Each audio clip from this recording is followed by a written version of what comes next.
प्यारे साथियों को नमस्कार। मैं हूं डॉक्टर अंबरीश शुक्ला और आप देख रहे हैं टीचर्स एकेडमी। साथियों, आज का ये एपिसोड बहुत ही महत्वपूर्ण है आप लोगों के लिए। यदि आप असिस्टेंट प्रोफेसर की परीक्षा देने जा रहे हैं या तैयारी कर रहे हैं, UP TGT PGT LT grade और जीआईसी प्रवक्ता की तैयारी में जुटे हुए हैं, तो हिंदी की ये महत्वपूर्ण कक्षा आप नोट कर लीजिए। इसमें कुछ ऐसे भी प्रश्न आपके सामने आएंगे जो आपको बहुत बेहतरीन लगेंगे। आज की प्रश्नों की श्रृंखला आपके सामने प्रस्तुत की जा रही है। देखिए, प्रश्नों की संख्या हो सकता है कि आपको कम मिले, लेकिन निश्चित तौर पर जो भी आज आपको प्रश्न मिलेंगे उसमें ज्यादातर प्रश्न आपको ऐसे मिलेंगे जो निश्चित तौर पर परीक्षा के लिए अति महत्वपूर्ण होंगे। उस तरह के प्रश्न आपकी परीक्षा में लगातार आपको देखने के लिए। चलिए, तो सबसे पहला प्रश्न आपके स्क्रीन पे दिखाई दे रहा है। पहला प्रश्न बेहद आसान है। देखते हैं कि कौन कौन आया है। तो कीर्ति, नेता, इलाह प्लाज, मनोज कुमार, अरुणदीप जी, ऋचा शुक्ला, सुंदर, अमृता, संगीता, मीना, मंजू, पंकज, निकिता। देखिए, आप सब जानते हैं कि घर में शादी थी, बहन की शादी थी, जिसकी वजह से मैं पिछले 10 दिन से गायब था। आप लोगों के साथ नहीं पढ़ पा रहा था, पढ़ा पा रहा था। और ये प्रक्रिया से शुरू हो चुकी है। हमारी कक्षाएं अब रेगुलर रहेंगी। ठीक है, तो चलिए शुरू करते हैं। अगर कोई असिस्टेंट प्रोफेसर के रिवीजन बैच से जुड़ना चाहता है तो आप हमें व्हाट्सएप करके जुड़ सकते हैं। हमारा नंबर है 9628959297। तो असिस्टेंट प्रोफेसर का एक रिवीजन बैच हमने स्टार्ट किया है, जिसमें आपको रिवीजन भी कराया जाएगा और आपको पीवाईक्यू और एमसीक्यू भी करवाया जाएगा। ठीक है, तो चलिए शुरू करते हैं। आज का पहला प्रश्न, आज का पहला प्रश्न है, भक्ति का सर्वप्रथम उल्लेख किस ग्रंथ में हुआ है? श्वेता श्वेतरोपनिषद, रामायण, भागवत पुराण या कठोपनिषद? यहां पर ये सवाल है। देखिए, यहां पर यह सवाल बेहद आसान है। इसमें मुझे नहीं लगता कि आपको कोई परेशानी होगी इसका सही जवाब देने में। ठीक है,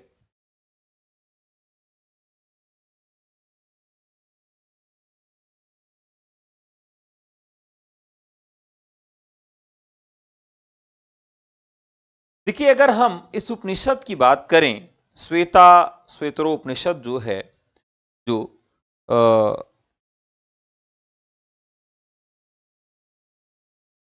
कृष्ण यजुर्वेद का एक अंग है। कई बार यह भी प्रश्न पूछा जाता है। यह कृष्ण यजुर्वेद का अंग है। किसका अंग है? तो स्वाभाविक है कि इसमें भक्ति की चर्चा की गई है और भक्ति में भी किस किस तरह से है। तो कृष्ण यजुर्वेद का ही एक अंग है। कौन सा? श्वेता श्वेतरोपनिषद, यह कृष्ण यजुर्वेद का ही एक अंग है। इसमें 6 अध्याय और 113 मंत्र हैं। इसमें कितने हैं? 6 अध्यायों के अंतर्गत 113 मंत्रों की व्यवस्था इसमें। जी मनोज जी, आप सबकी दुआओं से बहुत अच्छे से विवाह का कार्यक्रम पूर्ण हो गया। इसके प्रवक्ता जो हैं वो श्वेता श्वेतर ऋषि हैं, इन्हीं के कारण इसका नाम इस तरह से पड़ गया है। और ठीक है, तो यहां पर इसका सबसे पहला वर्णन किया गया है।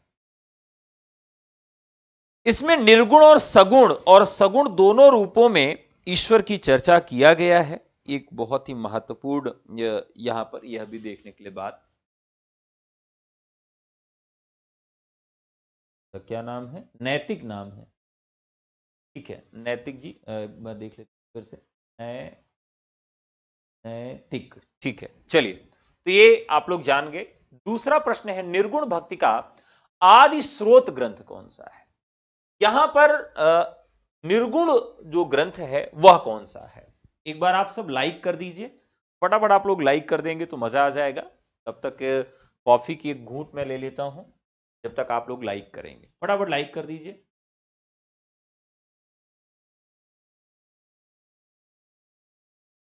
पूछा गया है कि निर्गुण भक्ति का आदि स्रोत ग्रंथ कौन सा है?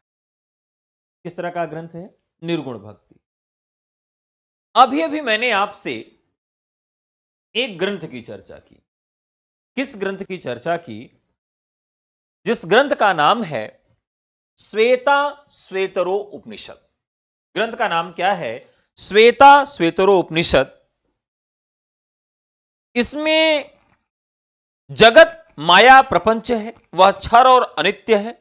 मूलतः जीवात्मा ब्रह्म रूपी है, परंतु माया के वशीभूत होने से अपने को उससे पृथक मानता हुआ नाना प्रकार के कर्म करता है।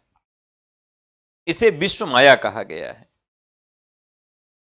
तो इस तरह से कुछ जो अवधारणाएं दी गई हैं वो आपको श्वेता श्वेतरो उपनिषद में देखने के लिए मिलती है।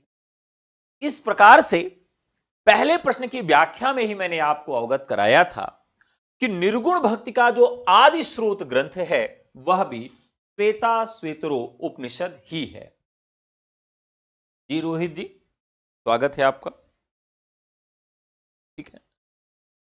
ईंधन पर ईंधन रखकर उसमें अव्यक्त रूप से व्याप्त अग्नि को प्रकट कर लेने पर जिस तरह देह में व्याप्त ब्रह्मा का प्रणव द्वारा निरंतर ध्यान करके उसका साक्षात्कार किया जा सकता है, एतदर्थ द्वितीय अध्याय में प्राणायाम और योगाभ्यास का विधि पूर्वक संदर्भ यहां पर बताया गया है इस उपनिषद में। तो जरूर याद रखिएगा कि इसमें 6 अध्याय हैं और किस अध्याय में किस चीज का वर्णन किया गया है यह भी काफी मजेदार बात है। तो इसमें 6 अध्याय हैं। एक बार आप इस उपनिषद के विषय में थोड़ा सा जानकारी अतिरिक्त रख लीजिए। तो श्वेता श्वेतरोपनिषद में, क्योंकि भक्ति शब्द की उत्पत्ति भी पहले पहल मिलती है यहां पर, और इसमें कुल कितने अध्याय हैं? 6 अध्याय हैं। तो यह भी काफी महत्वपूर्ण फैक्ट है कि इसमें कुल अध्यायों की संख्या कितनी है? 6 अध्याय हैं। पहला अध्याय जो है इसमें क्या किया गया है? जगत के मूल कारण, जगत के मूल कारण को जानने की जिज्ञासा के प्रति पूरी बात की गई है इसके पहले अध्याय में। दूसरा अध्याय जो है इसमें ध्यान योग की बात की गई है। श्वेता श्वेतरोपनिषद के द्वितीय अध्याय में ध्यान योग की बात की गई है। फिर तीसरा और चौथा अध्याय जो है इसमें जगत की उत्पत्ति, जगत की उत्पत्ति, संचालन और नियमन की बात की गई है कि किस प्रकार से इसका संचालन होता है। बहुत प्रॉब्लम हो गई है। कौन सी प्रॉब्लम भाई? 5वें और 6वें अध्याय में विद्या और अविद्या की चर्चा की गई है। विद्या क्या है और अविद्या क्या है। तो इस प्रकार से इसमें कुल 6 अध्याय हैं। नश्वर जगत का ज्ञान जो है वो क्या है? अविद्या है, और अविनाशी जीवात्मा का ज्ञान विद्या है। तो इस प्रकार से श्वेता उपनिषद में निर्गुण की चर्चा होती है, मिलती है। इस प्रकार से निर्गुण काव्य का भी यह पहला ग्रंथ माना जाता है। ठीक है, क्लियर है? यहां तक सबको कंफर्म हो गया होगा। बहुत ही महत्वपूर्ण फैक्ट था ये, बहुत महत्वपूर्ण प्रश्न था। अगला प्रश्न, निर्गुण भक्ति का आदि स्रोत ग्रंथ, ये हमने बता दिया। अगला, भक्ति आंदोलन को ईसाई धर्म के प्रभाव स्वरूप विकसित किसने माना है? भक्ति काल को। देखिए, भक्ति काल का जो विभाजन है, भक्ति काल के जन्म की जो कथा आप सब जानते हैं। रामचंद्र शुक्ल मानते हैं कि भक्ति का जो उदय हुआ वो इस्लाम के आक्रमण के कारण हुआ, जबकि हजारी प्रसाद द्विवेदी बात मानते हैं कि भारतीय चिंतन धारा का स्वाभाविक विकास है। भारत में इस्लाम ना भी आया होता तो बाराना वैसे ही होता जैसा कि आज है। तो स्वाभाविक मानते हैं, भारतीय चिंतन धारा का स्वाभाविक विकास जो मानते हैं हजारी प्रसाद मानते हैं।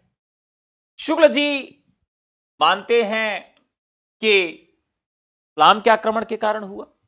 ग्रियर्सन है जो मानते हैं कि ईसाई धर्म के प्रभाव स्वरूप इसका विकास होता है। इसका ए सही हो जाता है। अगला सवाल, शिव किस भाषा का शब्द है? देखते हैं कितने लोग सही जवाब देते हैं। जैसे हम दक्षिण भारत में चलते हैं तो दक्षिण भारत में दो तरह की अवधारणाएं देखने के लिए मिली। एक तो हमें मिलती है आलवारों की, आलवार, और दूसरे हमें मिलते हैं नयनार। तो भक्ति का जो श्रोता है या भक्ति की जो उपस्थिति है हमें यहां से ही प्राप्त होती है। पहले पहले आलवार जो थे यह वैष्णव थे। यह कौन थे? वैष्णव थे। और इस वैष्णवों में राम और कृष्ण मुख्यतः इनकी ही पूजा की जाती थी, इनके ही अवतार की चर्चा की जाती थी। और नैनार जो थे यह मूलतः कौन थे? शैव थे। शैव क्या थे? तो शैव का जो रूप था वह तमिल भाषा में इन शैवों को यानी शिव को क्या कहा जाता था? तो यहां पर एक जो प्रश्न बनता है कि जो शिव शब्द है यह किस भाषा का है? यह राइट आंसर हो जाएगा तमिल भाषा का है। अगला सवाल, भक्ति भावना का विकास दक्षिण के आलवार वैष्णव भक्तों से मानने वाले आलोचक कौन हैं? कौन मानता है? तो ये आचार्य हजारी प्रसाद द्विवेदी मानते हैं। क्यों ऐसा मानते हैं? क्योंकि वो ये कहते हैं कि अगर इस्लाम के कारण होता तो उत्तर भारत में भक्ति का जन्म होना चाहिए था, जबकि भक्ति का जन्म कहां होता है? दक्षिण भारत में होता है। यानी भारतीय चिंतन धारा का स्वाभाविक विकास है और उस चिंतन धारा के स्वाभाविक विकास में हजारी प्रसाद द्विवेदी ने चार चार आने के चार विभाग किए। चार चार आने के चार विभाग किए, जिसमें चार आना उन्होंने किसको दिया? आलवारों को भी दिया है। चार आना आलवारों को दिया है। चार आना उन्होंने शुक्ल जी के इस्लाम के आक्रमण को भी दिया है। तो इस प्रकार से चार चार आने में उन्होंने 16 आना का विभाजन किया है। यहां राइट आंसर हो जाता है आचार्य हजारी प्रसाद द्विवेदी। आचार्य शुक्ल ने भक्तिकाल का समय निश्चित क्या किया है? देखिए, जब भी प्रश्न इस तरह का आए तो वहां एक बड़ी चुनौती है कि आप इसे संवत या ईस्वी में अलग से समझने का प्रयास करें। तो संवत 1375 है, संवत 1300 है, संवत 1375 से 1775 है, संवत 1318 से 1700। तो 1050 से 1375 और 1375 से 1700। अब देखते हैं कि इसमें हमें राइट आंसर क्या मिलता है। तो 1375 से 1700 तक आचार्य शुक्ल ने भक्ति काल का समय निर्धारित किया। ठीक है, अगला सवाल, दक्षिण भारत से उत्तर भारत में भक्ति को प्रचारित करने का श्रेय किसको है? आप जानते हैं कि भक्ति द्राविड़ी उपजे लाए रामानंद। इसके पहले उत्तर भारत में केवल अग्रणी जातियों को या अगड़ी जातियों को ही शिक्षा प्राप्त करने का अधिकार था। अगड़ी जातियों के सिवा निम्न जातियों को शिक्षा प्रदान करने का जो पहला श्रेय, पहला काम जिसने किया वह किसने किया? तो रामानंद ने किया। रामानंद की पिछली परंपरा में जो भी आचार्य थे वो केवल उच्च जातियों को ही शिक्षा देते थे, लेकिन पहली बार रामानंद ने यह कार्य किया। तो इनके जितने भी शिष्य थे वो अलग अलग जातियों का प्रतिनिधित्व करते थे। तो इस तरीके से कि दक्षिण भारत से उत्तर भारत में भक्ति को प्रचारित करने का श्रेय किसका है? तो भक्ति द्राविड़ी उपजे लाए रामानंद। तो यहां राइट आंसर हो जाएगा आठवीं का रामानुजाचार्य। ध्यान रखिएगा, तो रामानुजाचार्य, रामानंद सही है। देखिए कितने लोग रामानुजाचार्य कह रहे हैं, फिर से एक बार देख लीजिए।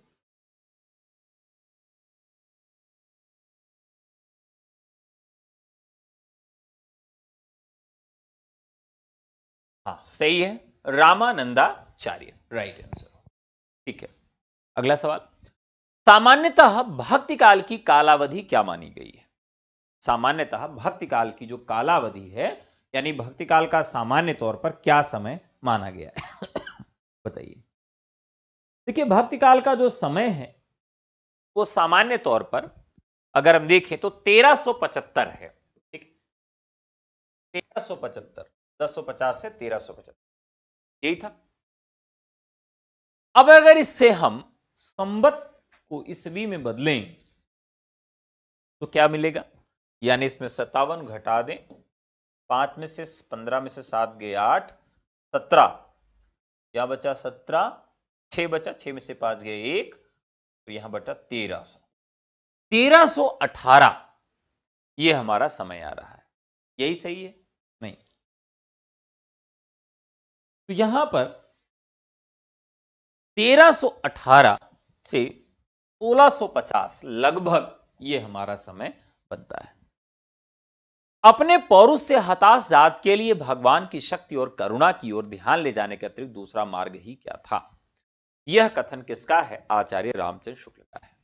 सगुण भक्ति का मूल भारत का कौन सा भाग माना जाता है? यानी सगुण भक्ति के लिए दक्षिण भारत इसका मूल माना जाता है।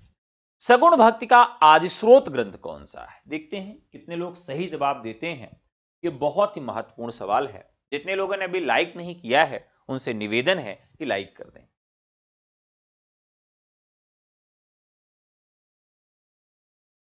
बताइए,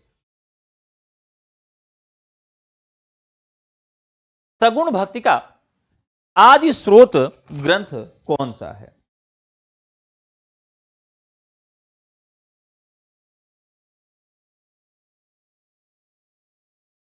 चलिए देखिए, यहां पर एक ग्रंथ है श्रीमद् भागवत पुराण।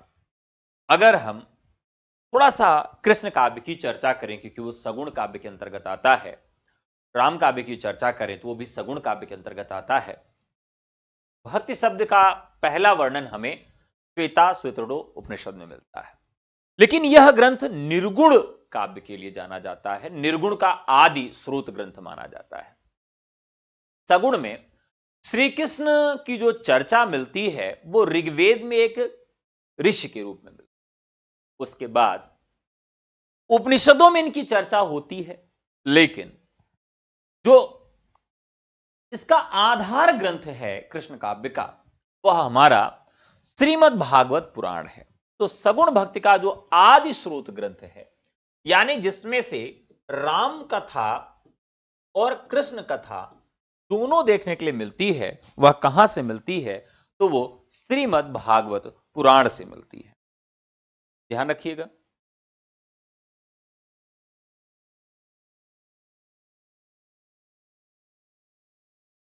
श्रीमद् भागवत पुराण। देखिए, भागवत पुराण जो है, आप जानते हैं कि पुराणों की संख्या कितनी है? 18 है।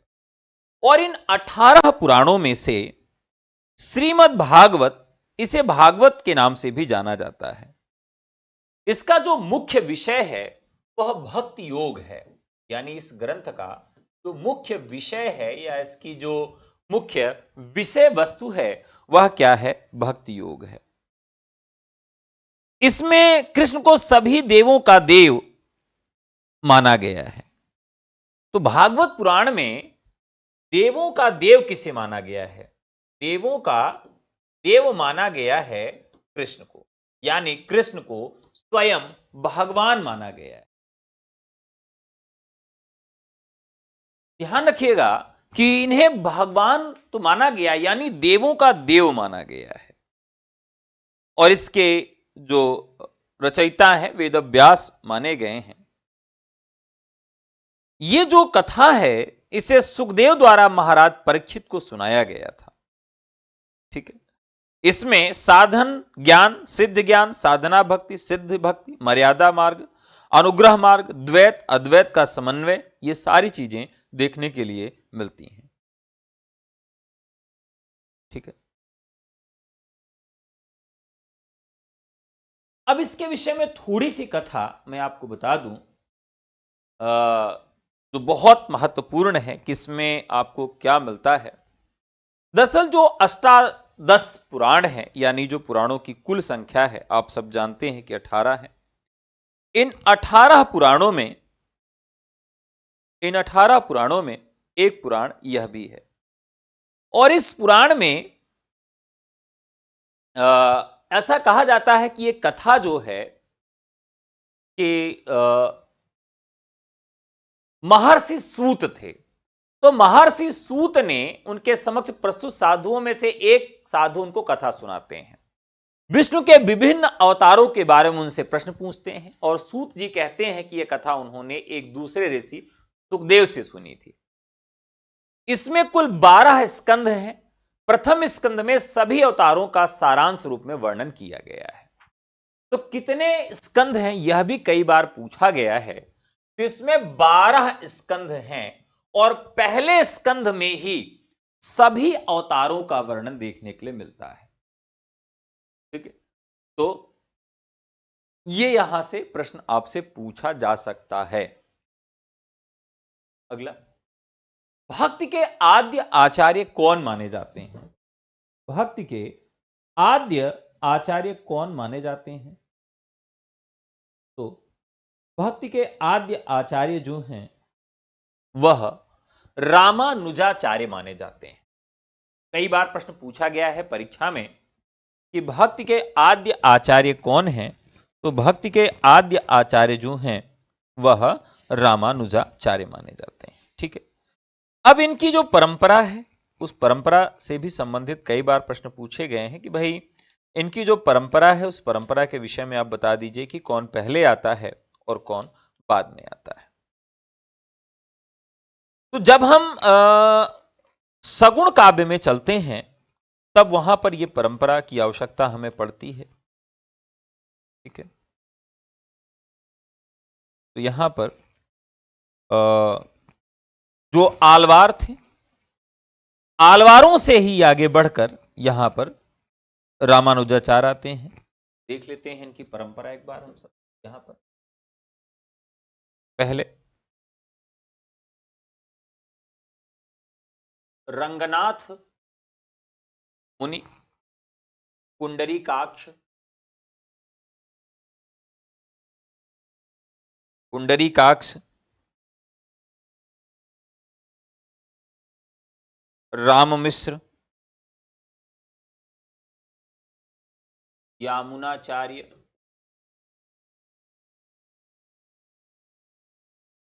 रामानुजाचार्य, रामानुजाचार्य, यह इनका जो स्वरूप है, इस प्रकार से जो इनका क्रम है वह मिलता है।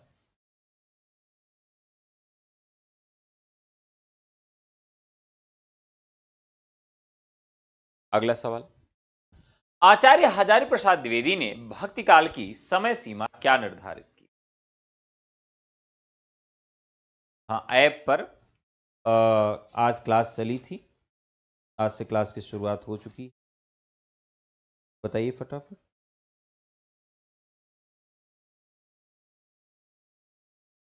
हजारी प्रसाद द्विवेदी ने जो विभाजन किया बहुत सीधे सीधे किया, 10 से 14, 14 से 17, 17 से 19, बहुत साफ सुथरा।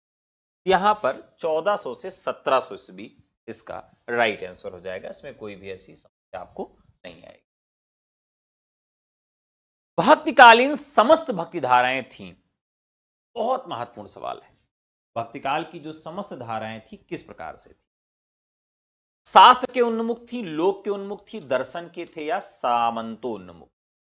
देखिए, भक्तिकाल की जो सभी धाराएं थी, सामंतों के उन्मुख नहीं थी, क्योंकि सामंत के उन्मुख जो थी आदिकाल की सभी धाराएं थी। दर्शन, सभी धाराओं में दर्शन नहीं थे। शास्त्र के उन्मुख सभी धाराएं नहीं थी। तो भक्तिकाल के जो केंद्र में धारा थी वो लोक था। क्या था? लोक था। हर हाल में लोक कल्याण था। तो इस दृष्टिकोण से लोकोन्मुख थी भक्तिकाल की सभी धारा। भक्तिकाल से तात्पर्य है, भक्तिकाल से क्या तात्पर्य है? भक्तिकाल से धार्मिक स्तर पर इस्लाम के विरुद्ध एकजुट होने का समय? नहीं भाई, ऐसा कुछ था ही नहीं। शुक्ल जी ऐसा मानते हैं, लेकिन ऐसा नहीं था। भागवत धर्म के प्रचारार्थ भक्ति आंदोलनों के सूत्रपात का समय, आदिकालीन वीरतापूर्ण रसात्मक साहित्य की प्रतिक्रिया व्यक्त करने का समय। प्रतिक्रिया व्यक्त करने का कोई समय नहीं था, स्वतः स्फूर्त था। निराश मनस्थिति के कारण संसार से विरक्त होने का समय, क्योंकि सभी विरक्त नहीं हो रहे थे, एक दो धाराएं विरक्त हो रही थी। तो भागवत धर्म के प्रचारार्थ भक्ति आंदोलनों के सूत्रपात का समय। तो जो भागवत धर्म के विभिन्न धाराएं थी, उसी के प्रचारार्थ जो है भक्ति आंदोलनों का जो सूत्रपात था वही समय था। और यह प्रश्न बेहद महत्वपूर्ण है, इसे आप सब जरूर याद रखिएगा। तो राइट आंसर हो जाएगा भागवत धर्म के प्रचारार्थ भक्ति आंदोलनों के सूत्रपात का समय। राइट आंसर हो जाएगा 16 का बी। भक्तिकाल के प्रारंभिक अवधि में उत्तर भारत पर शासन किसका था? देखते हैं कितना लोग सही जवाब देते हैं। चलिए फटाफट कमेंट करके जवाब दीजिए।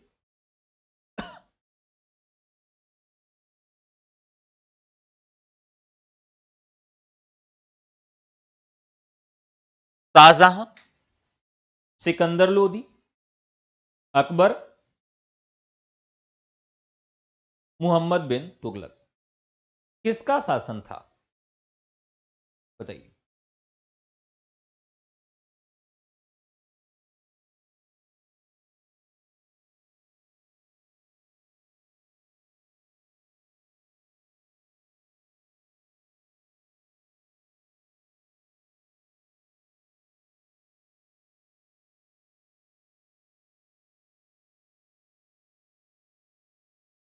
यहां पर एक नाम आपको मिलेगा,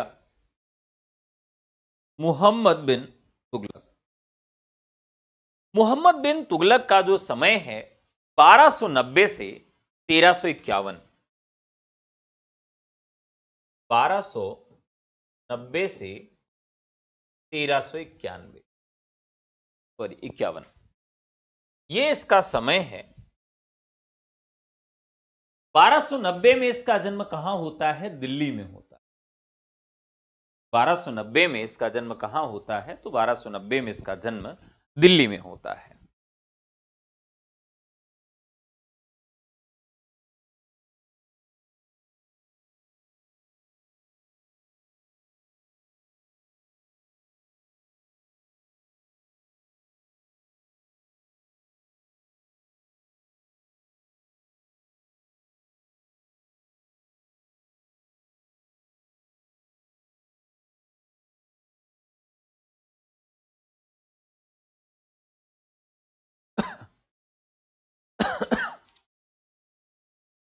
तो 1290 में सॉरी 1290 में इसका जन्म होता है। और तो अब यहां पर भक्तिकाल के प्रारंभिक अवधि में उत्तर भारत पर शासन किसका था? ठीक है, तो उस समय अमृता जी क्या कह रही हैं? तुगलक दिया गया है। ठीक है, तो यहां राइट आंसर हो जाएगा मोहम्मद बिन तुगलक। राइट आंसर हो जाएगा 1290 से 1391 तक इसका शासन था। अगला सवाल, प्रस्थान त्रयी में परिगणित किए जाते हैं। ध्यान रखना है कि भक्ति काल में प्रस्थान त्रयी में किसको रखा जाता है, यानी तीन को एक साथ रखा जाता है और किसको छोड़ा जाता है। तो इसमें उपनिषद को रखा जाता है, गीता को रखा जाता है, ब्रह्म सूत्र को रखा जाता है। याद रखिएगा, उपनिषद, गीता एवं ब्रह्म सूत्र। यू, जी और बी। यहां पर ध्यान रखिएगा यूजीसी नहीं है, यूजीसी के बदले यूजीबी है। इस तरह से आपको याद रहेगा। ब्रह्म सूत्रों की रचना करने वाले कौन हैं? यहां एक नाम आपको देखने के लिए मिलेगा, जैसे एक संबंध होता है, जिसे संस्कृत के जब हम संस्कृत के हमारे जो सर थे जब हमें पढ़ाते थे तो कहते थे यार तुम्हारे में और तुम्हारे मित्र में बादरायण का संबंध है। तो बादरायण जो है, वादरायण जो है, यह ब्रह्मसूत्रों की व्याख्या करने वाले थे। ठीक है, ये क्या होता है, ये काल्पनिक काल्पनिक या दूरगामी संबंध होता है, यानी बादरायण शब्द का अगर अर्थ ढूंढा जाए तो काल्पनिक जो संबंध होता है या दूरगामी जो संबंध होता है उसे हम बादरायण कहते हैं। ध्यान रखिएगा, जब हम किसी संबंध को खींच तान कर बना लेते हैं, ऐसा संबंध जो खींच तान कर बना लेते हैं, खास करके विभिन्न जातियों में संबंध ऐसे निकाला जाता है। जैसे आदमी कहता है कि ब्राह्मण के जो रिश्ते होते हैं उनके शिखा में होते हैं, यानी कि बता भर दीजिए तो वो रिश्ता निकाल लेंगे। अच्छा अच्छा, हमारे बुआ के चाचा के लड़के के भतीजे के ये पोते हैं, संबंध निकाल ही लेते हैं। तो सभी जातियों में है वो कहीं ना कहीं से संबंध और रिश्ते निकल ही आते हैं। तो जब आप खींच तान कर रिश्ता किसी से किसी के बीच का निकाल लेते हैं तो उसे ही बादरायण संबंध कहते हैं। क्या कहते हैं? उसे हम बादरायण संबंध कहते हैं। और बादरायण जो है वह वेद व्यास का एक दूसरा नाम भी माना जाता है। तो ध्यान रखिएगा, अगर वेद व्यास आ जाए तब भी सही है और बादरायण आ जाए तब भी यह राइट आंसर हो जाएगा। प्रस्थान चतुष्टय में उपनिषद, ब्रह्मसूत्र और गीता के साथ चौथा ग्रंथ कौन सा है? तो अभी हमने देखा था प्रस्थान त्रयी में आता है यूजीबी, यूजीबी आता है। अब इसमें चतुष्टयी में हम किसको रखेंगे? चतुष्टयी में हम किसको रखेंगे? अब ध्यान रखिएगा, जो अब यहां पर श्वेतर उपनिषद जो था वह निर्गुण जो काव्य है, निर्गुण भक्ति जो है उसका मुख्य ग्रंथ है, उपजीव्य ग्रंथ है। लेकिन भागवत पुराण जो है यह सगुण का उपजीव्य ग्रंथ है। तो प्रस्थान चतुष्टयी की बात की जाएगी तो यहां पर डबल बी हो जाएगा। तो प्रतिष्ठान चतुष्टयी की जब भी बात आएगी तो यूजी डबल बी हो जाएगा। तो ये राइट आंसर हो जाएगा यूजी डबल बी। ठीक है, अगला सवाल, आचार्य शुक्ल ने भक्तिकाल को कितने भागों में बांटा है? देखिए, यह सवाल बेहद महत्वपूर्ण है क्योंकि शुक्ल जी ने जितने भी विभाजन किए हैं वो भक्तिकाल का हो चाहे वो आदिकाल का हो, वो सारे के सारे विभाजन इनके बहुत ही महत्वपूर्ण हो जाते हैं।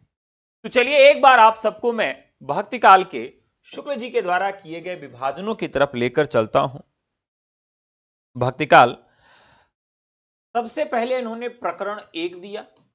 प्रकरण 1 में शुक्ल जी ने सामान्य परिचय दिया है। ध्यान रखिएगा, शुक्ल जी के काल विभाजन से एक प्रश्न आपको देखने के लिए मिलेगा। प्रकरण 2 जो इनका है उसमें इन्होंने निर्गुण शाखा दिया है, निर्गुण शाखा दिया है यानी ज्ञानाश्रयी शाखा, ज्ञानाश्रयी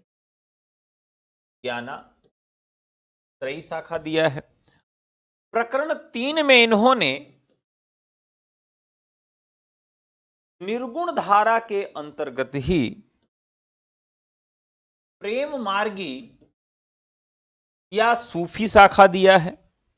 और प्रकरण 4 में इन्होंने राम भक्ति की चर्चा की है। और प्रकरण 5 में इन्होंने सगुण कृष्ण भक्ति की चर्चा की है। और प्रकरण 6 में इन्होंने सगुण काव्य के अंतर्गत ही उत्कल काव्य की चर्चा की है। तो आपने देखा कि शुक्ल जी ने कुल 6 प्रकरणों में भक्तिकाल की चर्चा की है।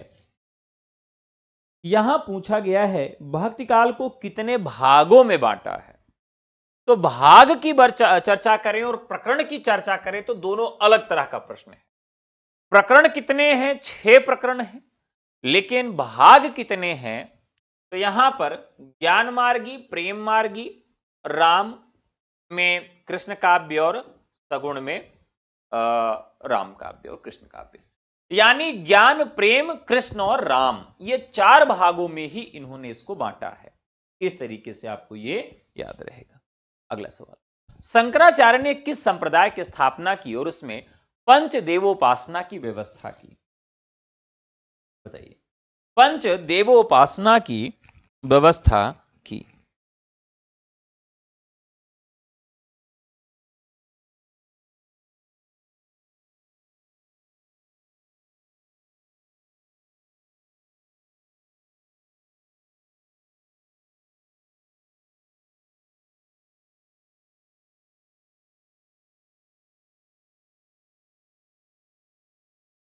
अब कई बार यह भी प्रश्न पूछा गया है कि ये पंचदेवोपासना है क्या? पंचदेवोपासना है क्या? आप जानते हैं कि पूरे भारत में धार्मिक युद्ध हो रहे थे। आलवार नैनार आपस में लड़ रहे थे। वैष्णव बड़े हैं कि शैव बड़े हैं, इसके लेकर युद्ध हो रहे थे। इधर नाथ और सिद्धों का प्रबल्य था। ऐसी स्थिति में पूरे देश में धार्मिक एकता लाने के लिए और जो हमारा सनातन धर्म है उसको एकजुट करने के लिए शंकराचार्य ने एक दर्शन चलाया जिसे हम अद्वैतवाद के नाम से जानते हैं, और उन्होंने एक संप्रदाय की स्थापना की जिसे हम स्मार्त संप्रदाय के नाम से जानते हैं। और इस स्मार्त संप्रदाय में उन्होंने 5 देवों की उपासना पर भी बल दिया। एक प्रश्न यहां यह उठता है कि पंचदेवोपासना में वो 5 देव आखिर में हैं कौन से? ये कौन कौन से हैं? सूर्य, गणेश, सूर्य, गणेश, शिव, सूर्य, गणेश, शिव, दुर्गा और विष्णु। कई बार ऐसा प्रश्न भी पूछा गया है, आपसे भी पूछा जा सकता है कि स्मार्त संप्रदाय के अंतर्गत जिन पंचदेवों की उपासना की चर्चा की गई उन पंचदेवों में कौन आता है? तो सूर्य, गणेश, शिव, दुर्गा और विष्णु, ये 5 देव इसके अंतर्गत आते हैं। श्री संप्रदाय के संस्थापक विशिष्टाद्वैतवाद के प्रतिपादक आचार्य कौन है? ये बहुत आसान सा सवाल है, सभी लोग इसका सही जवाब दे देंगे। श्री संप्रदाय,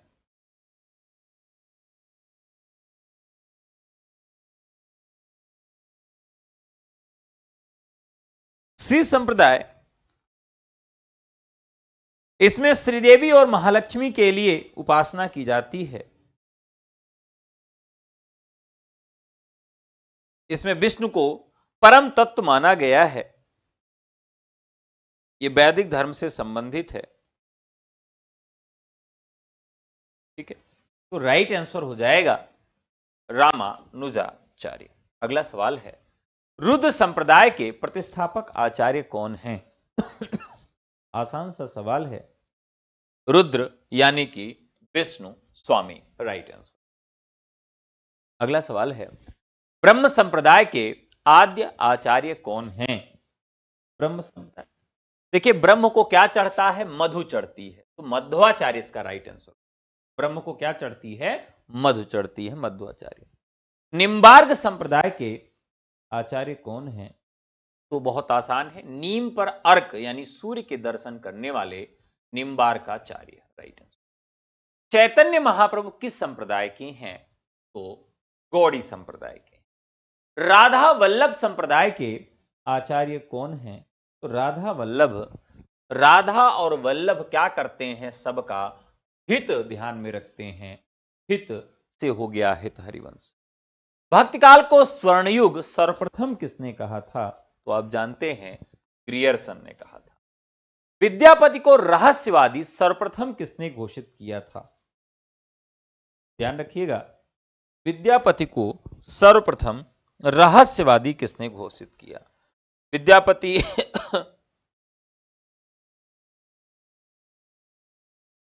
को रहस्यवादी सर्वप्रथम किसने घोषित किया था? विद्यापति को रामचंद्र शुक्ल ने फुटकल काव्य के अंतर्गत रखा है और विद्यापति श्रृंगारी हैं, हरप्रसाद शास्त्री, रामचंद्र शुक्ल, सुभद्राजा, रामकुमार वर्मा और रामवृक्ष बेनीपुरी ने कहा। रहस्यवादी की बात करें तो जॉर्ज नगेंद्रनाथ गुप्त और जनार्दन मिश्र। तो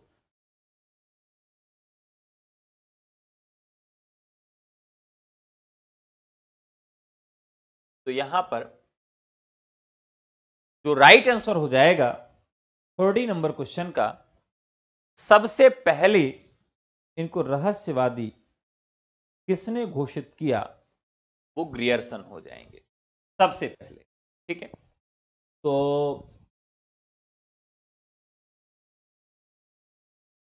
शिव बाबू जी ने सही दिया है, कीर्ति जी ने सही जवाब दिया है। ठीक है, अगला सवाल, रामचंद्र शुक्ल ने सूफी काव्यधारा को क्या नाम दिया? ये बहुत आसान सा सवाल है, प्रेमाश्रयी शाखा नाम। रामावत संप्रदाय के प्रवर्तन का श्रेय किसे दिया जाता है? रामावत संप्रदाय। तो रामावत संप्रदाय रामानंद को दिया जाता है। रामावत संप्रदाय के विषय में थोड़ी सी जानकारी आप लोग ले लीजिएगा, क्योंकि ये महत्वपूर्ण संप्रदाय है।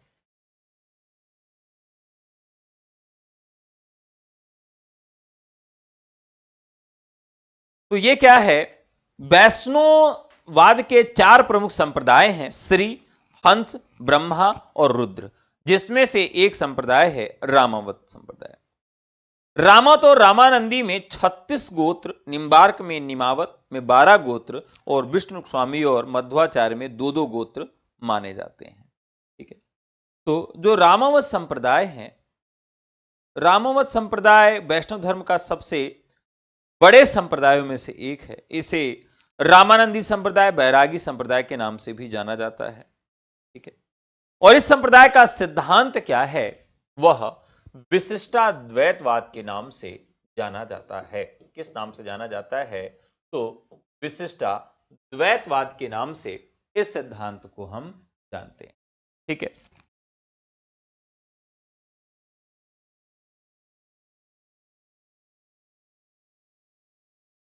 इस संप्रदाय के भक्त 2 तरह के होते हैं, साधु और गृहस्थ।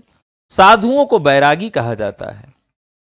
ठीक है, तो ध्यान रखिएगा, साधु और गृहस्थ, जो साधु होते हैं उनको क्या कहा जाता है? उनको वैरागी कहा जाता है।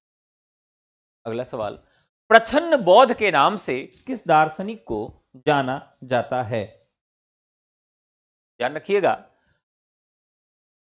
क्योंकि इन्होंने धार्मिक एकरूपता लाने का काम किया। जो धर्म कई रूपों में बटे हुए थे,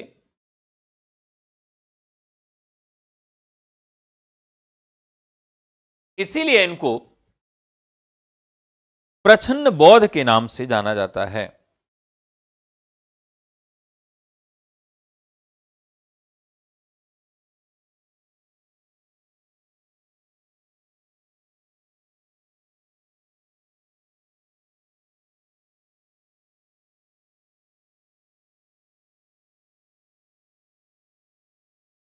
प्रच्छन्न बौद्ध के पीछे का क्या आधार है? थोड़ा सा इसको देख लेते हैं कि प्रच्छन्न बौद्ध के पीछे का कारण क्या है।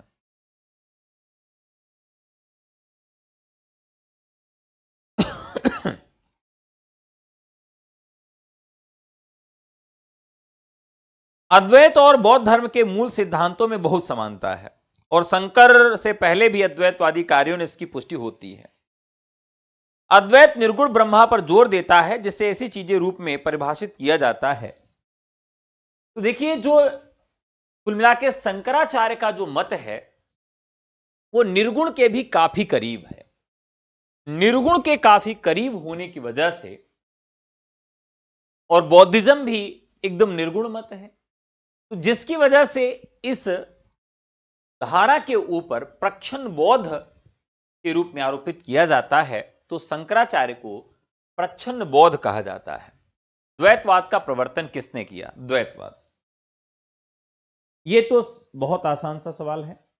द्वैत यानी कि मधु खाएं कि न खाएं, मध्वाचार्य। पंचरात्र में रात्र शब्द का क्या अर्थ है? पंचरात्र में रात्र शब्द का क्या अर्थ है? तो रात्र शब्द का अर्थ है रात्रि, ज्ञान, आचरण और संसार। पंचरात्र में रात्र शब्द का अर्थ रात्रि नहीं है, यहां पर पांच ज्ञान से इसका अर्थ है। इसका अर्थ किससे लिया जाता है? इसका अर्थ पांच ज्ञान से लिया जाता है। तो पंचरात्र का मतलब क्या हो जाता है? पांच ज्ञान हो जाता है। आचार्य रामचंद्र शुक्ल ने भक्ति आंदोलन के उदय का प्रमुख कारण माना है। आप सब जानते हैं हिंदुओं की पराजित मनोवृत्ति को। आचार्य शुक्ल के अनुसार कबीर ने ज्ञानमार्ग की बातें कहां से ली हैं?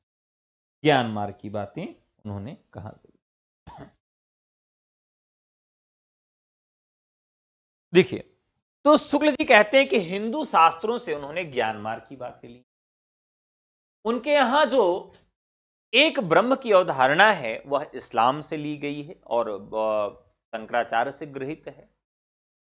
उनके यहां जो अहिंसा देखने के लिए मिलती है कि भाई वो हत्या की बात नहीं करते, जानवरों की हत्या मत करिए, इन सब का जो प्रभाव है वह उन्होंने वैष्णवों से ग्रहण किया।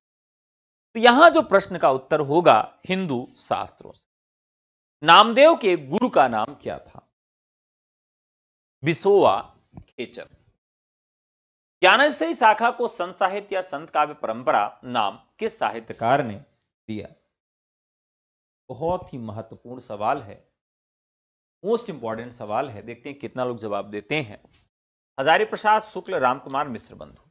ज्ञानेश्वरी शाखा को संत साहित्य या संत काव्य परंपरा, तो संत साहित्य और संत काव्य परंपरा जो नाम दिया वह राम कुमार वर्मा ने दिया है। बहुत सारे लोग इसका गलत जवाब देते हैं, तो राइट आंसर हो जाएगा राम कुमार वर्मा। राम कुमार वर्मा। रामानुजाचार्य ने किस दर्शन का प्रतिपादन किया? रामानुजाचार्य ने किस, देखिए रामानुज कैसे थे? बहुत ही विशिष्ट व्यक्ति थे, तो यहां हो जाएगा विशिष्टाद्वैतवाद। मध्वाचार्य ने किस संप्रदाय की स्थापना किया? बहुत आसान सा सवाल है, किस संप्रदाय की? तो मधु का आचार किसको चढ़ता है? ब्रह्म को चढ़ता है, तो ब्रह्म संप्रदाय। मध्वाचार्य का पूरा नाम क्या था? बहुत महत्वपूर्ण सवाल है। इनका पूर्व नाम क्या था?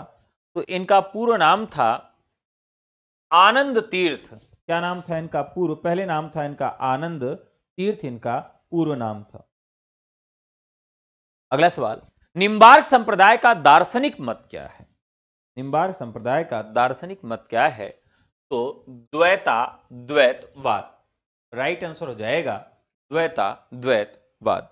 अगला सवाल है, निम्बार्क का अर्थ क्या होता है? नीम के वृक्ष पर सूर्य के दर्शन करने वाला, नीम का रस अर्क, नीम के पेड़ के नीचे जिसे मोक्ष प्राप्त हुआ हो। तो नीम के वृक्ष पर सूर्य के दर्शन करने वाले को क्या कहा जाता है? निम्बार्क कहा जाता है। आलवार संतों की संख्या कितनी मानी गई है? आलवार संतों की संख्या कितनी मानी गई है? तो ध्यान रखिएगा, आलवारों की संख्या कितनी थी? 12 थी। आलवारों की संख्या कितनी थी? 12 थी। और यह बहुत ही महत्वपूर्ण सवाल है, ठीक है। कौन सा संत सगुण निर्गुण उपासक दोनों में आता है? कौन सगुण और निर्गुण उपासक दोनों था? आप जानते हैं कि एक नाम यहां पर आपको मिलता है नामदेव का। नामदेव सगुण और निर्गुण दोनों थे, ठीक है। अब आप बताएं कि पहले ये नामदेव सगुण थे या पहले निर्गुण थे? ये बताइए, नामदेव पहले सगुण थे या निर्गुण थे?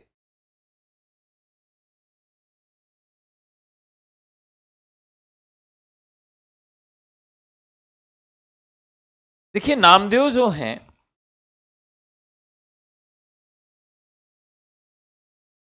इनका महाराष्ट्र के सतारा जिले में कृष्ण नदी किनारे इनका दर्जी परिवार में जन्म हुआ। इनका जो परिवार था भगवान विट्ठल का परम भक्त था, यानी इनके यहां भगवान विट्ठल की पूजा की जाती। तो इनको जो संस्कार मिला इनके परिवार के द्वारा वो कौन सा मिला? सगुण मिला, यानी भगवान विट्ठल की पूजा करते थे। इनका विवाह राधाबाई के साथ हुआ और इनके पुत्र का नाम नारायण था। जब ये बिसेवा खेचर गुरु के रूप में आए और संत ज्ञानेश्वर के समकालीन थे, उम्र में उनसे 5 साल बड़े थे। नामदेव संत ज्ञानेश्वर के साथ पूरे महाराष्ट्र का भ्रमण किए, भक्ति गीत रचे और जनता जनार्दन को समता और प्रभु भक्ति का पाठ पढ़ाया। इन्होंने मराठी के साथ हिंदी में भी रचनाएं की हैं। 18 वर्षों तक पंजाब में भगवान नाम का प्रचार भी किया और बहुत सारी सिखों की धार्मिक पुस्तकें भी इनके द्वारा मिलती हैं। इन्होंने महानुभाव पंथ और अलख निरंजन योग साधना पर रचना भी की। तो सबसे पहले इन्होंने सगुण किया और बाद में ये ज्ञानदेव के संपर्क में आने के बाद ये निर्गुण हो जाते हैं। यहां एक नाम और आपको याद रखना है, ज्ञानदेव से जब ये संपर्क करते हैं तो बाद में ये निर्गुण हो जाते हैं। वल्लभाचार्य द्वारा प्रवर्तित दर्शन कहलाता है। वल्लभाचार्य द्वारा प्रवर्तित दर्शन क्या कहलाता है, बताइए। तो आप सब जानते हैं वल्लभाचार्य, कैसे मैंने याद करना बताया था।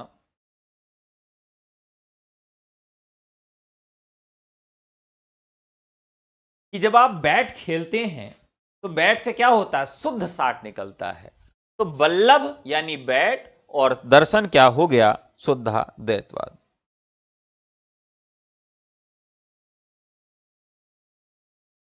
ये क्या कहता है, शुद्ध ब्रह्मा को जगत का कारण मानता है। ब्रह्म सत्यम जगत सत्यम अंशो जीवो ही नापरह। ब्रह्म सत्य है, जगत सत्य है और जीव ब्रह्मा का अंश है। तो जो शंकराचार्य ने एक दर्शन दिया था ब्रह्म सत्यम जगत मिथ्या, उसी के विरोध में इसका जन्म होता है और ये कहता है कि ब्रह्म सत्यम जगत सत्यम, ब्रह्म भी सत्य है और जगत भी सत्य है। जीव ब्रह्मा का अंश है, अंश जीवो ही नापरह, अंश जीवो नापरह। यानी ब्रह्म सत्य है, जगत सत्य है और जो जीव है वह ब्रह्मा का अंश है। इस प्रकार से उस दर्शन का इन्होंने विरोध किया था। तो राइट आंसर हो जाएगा शुद्धाद्वैत। पुष्टि मार्ग के संस्थापक कौन है, बताइए। पुष्टि मार्ग के संस्थापक कौन है और पुष्टि मार्ग है क्या?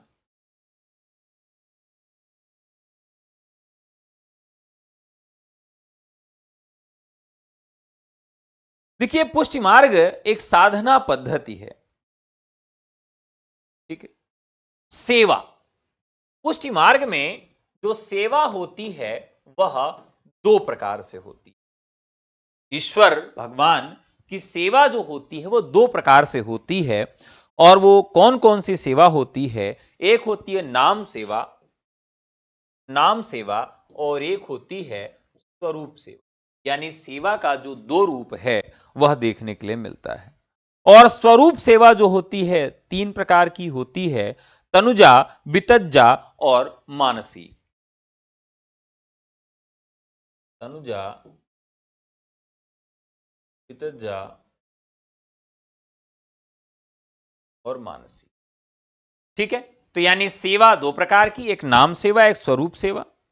और जो स्वरूप सेवा होती वो 3 प्रकार की होती है। फिर पुनः जो मानसी सेवा है वो 2 प्रकार की हो जाती है, मर्यादा मार्गी और पुष्टि मार्गी। मर्यादा और पुष्टि। तो इसका विभाजन आप सब याद रखिएगा कि जो ईश्वर की सेवा होती है वह 2 प्रकार की होती है, ठीक है। ईश्वर की जो सेवा होती है वह 2 प्रकार से होती है। एक नाम के द्वारा, नाम स्मरण के द्वारा, जैसे आप राम नाम, कृष्ण नाम इस तरह से जपते हैं तब भी आप ईश्वर की सेवा कर रहे हैं। और एक उनके स्वरूप को देखकर आप जो सेवा करते हैं वो सेवा होती है। स्वरूप सेवा पुनः 3 भागों में विभाजित हो जाती है, तनुजा, वितज्जा और मानसी। और मानसी सेवा जो होती है पुनः 2 भागों में विभाजित होती है, मर्यादा और पुष्टि में, ठीक है। तो यहां पर हमको मिलती है पुष्टि। मर्यादा मार्गी मानसी सेवा पद्धति का आचरण करने वाला साधक जहां अपनी ममता और अहम को देकर करता है, वहीं पुष्टि मार्गी मानसी सेवा पद्धति वाला साधक अपने शुद्ध प्रेम के द्वारा श्री कृष्ण भक्ति में लीन हो जाता है और उसके अनुग्रह से सहज अपनी वांछित वस्तु को प्राप्त कर लेता है। ठीक है, तो ये यहां पर राइट आंसर हो जाएगा आपका। पुष्टि मार्ग के संस्थापक कौन है? तो यहां पर संस्थापक की बात की जाए तो वल्लभाचार्य राइट आंसर। राधा वल्लभ संप्रदाय का प्रवर्तन किस आचार्य ने किया? राधा वल्लभ संप्रदाय का प्रवर्तन, देखिए यहां पर राधा और वल्लभ क्या करते हैं? सबका हित करते हैं, तो हित हरिवंश स्वामी का राइट आंसर हो जाएगा। गोवर्धन पर्वत पर 1519 में श्रीनाथ का मंदिर किसने बनवाया था? बहुत महत्वपूर्ण है, किसने बनवाया था? तो सूरदास ने बनवाया था। राइट आंसर हो जाएगा सूरदास। ठीक है, अगर आप असिस्टेंट प्रोफेसर के रिवीजन बैच से जुड़ना चाहते हैं तो आप हमें व्हाट्सएप करके जुड़ सकते हैं। हमारा नंबर है 9828959297। अगर आप 120 दिन का बैच लेना चाहते हैं जो टीजीटी पीजीटी के लिए होगा, उसमें जुड़ना चाहते हैं तो नया बैच है, उसमें भी व्हाट्सएप करके आप जुड़ सकते हैं। ठीक है, आज की ये कक्षा आपको कैसी लगी जरूर बताइएगा। आप सबके कमेंट्स का मुझे बेसब्री से इंतजार रहता है। लाइक जरूर किया करिए, वीडियो को शेयर जरूर किया करिए, और चैनल पे नए आए हैं तो आप सब्सक्राइब भी जरूर किया करिए। आप सबसे कल पुनः मुलाकात होगी ठीक इसी समय, यानी कि 10 बजे रात को। 10 बजे रात को भक्तिकाल का अगला और महत्वपूर्ण सेशन लेकर आऊंगा। आइए कल पुनः मिलते हैं। तो आज के लिए इतना ही, बहुत बहुत धन्यवाद, नमस्कार, जय हिंद।